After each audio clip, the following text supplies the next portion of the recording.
ang sikreto ng mainam na buhay nasa Diyos. Walang nakakaalam nung kundi ang Diyos. Siya gumawa sa atin eh. Matuto ka lang makontento. Mahirap ka. Learn to be content of what you are and you will be contented. Diba? Makontento ka lang kung ano ka. Kaya ako, ganun ang aking paniniwala eh. Gaya ni San Pablo, sa 4 ng Filipos, ganito ating mababasa. Marunong akong magpakababa at marunong naman akong magpakasagana.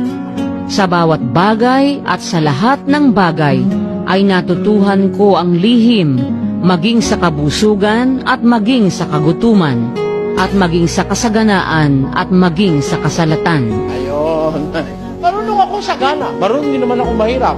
Marunong ako masalat, marunong naman ako marami. Tayo, kontento siya. O pagka kontento ka, may problema ka ba? Wala. Kano kita mo?